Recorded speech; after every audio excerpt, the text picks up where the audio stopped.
Happy December. Hope you had a wonderful Thanksgiving. We are back to the action of the markets. And in case you didn't hear, over the long weekend, ChatGPT turned 3 years old. Can you believe it?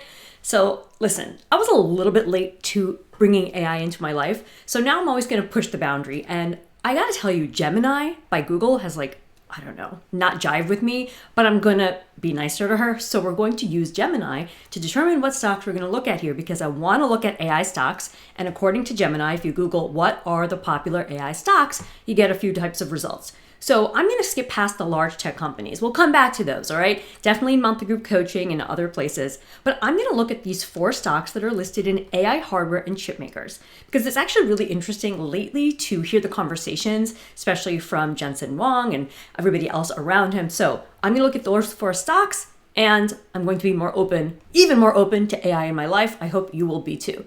Don't need to let it take over. Don't need to use it all the time, but it's definitely a cool tool, just like the internet was when it came up. So let's dive in. All right, first up is Nvidia.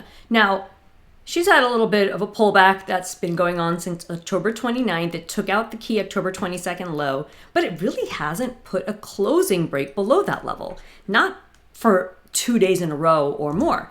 So that in combination with the RSI Power Zones holding the bull support power zone suggests to me that while this correction is still in motion, it probably does not have a lot more time on it, okay? So that's your bottom axis. So how do we know when it might break higher? Let me show you.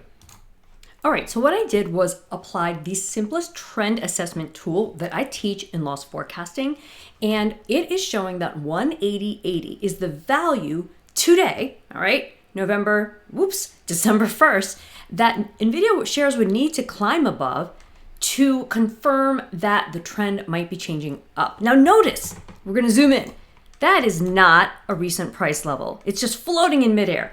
Again, it's from the tool. I teach it in module number 2 of loss forecasting. So I'm going to keep an eye on that and see what unfolds. Let's move on to our next ticker, which is AMD. All right, for AMD, one of my recent updates, so back on November 12th, okay, I probably talked about it since then, but that's where I first did a little tech stocks roundup video. I had a forecast for AMD shares to trade up to about 342.50 by December 30th. That is obviously not unfolded. Now, here's the thing. When it comes to loss forecasting techniques, I do teach you how you can trade missed forecasts and what to monitor to know if forecast was missed. Now let's just look at what has actually unfolded and see if we can assess anything new.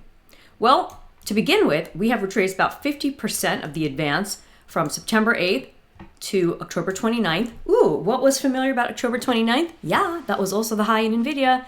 Notice that stocks that are similar may have similar turning points, okay? If they're in similar industries and sectors, etc. Now we're seeing a recovery. Now, how far might this recovery go before we need to worry? Let me show you. All right, so 233.15 is about how far I expect this recovery to go in the short term. If it gets there and keeps going, fantastic. But if it gets there and starts turning lower, especially in the next day or two, that may coincide with the RSI Power Zones back at bear resistance, and that may mean another move lower for AMD. So we gotta wait and see. Okay, TSM, Taiwan Semiconductor, is in a similar boat. And look at how precisely it retraced half of its advance, right? August 20th and October 16th. Now, in this situation, October 29th was glazed over and there was more of a double top between October 16th and November 3rd. So what I'm seeing here is that this has room to continue up. I definitely think that we want to see a closing break above the November 20th high. We haven't had that yet, and that would set us back on a path towards that 310 area. And last but not least, in this particular look at hardware and chip makers is Broadcom, AVGO. So here, this stock has made new highs, and that means it has a platform of support that we have to monitor. The platform of support is what's shaping the uptrend. So if you want to know, hey, when might this surge higher, well, not surge, but advance higher off of the April 7th low start to not be an advance? Well, at the very least, it needs to get below the most recent, in this case, swing or price low, okay? So that's November 14th. That's what I'd keep an eye on. So let's zoom in a little bit and see if there's any other clues or insights that we want to look at.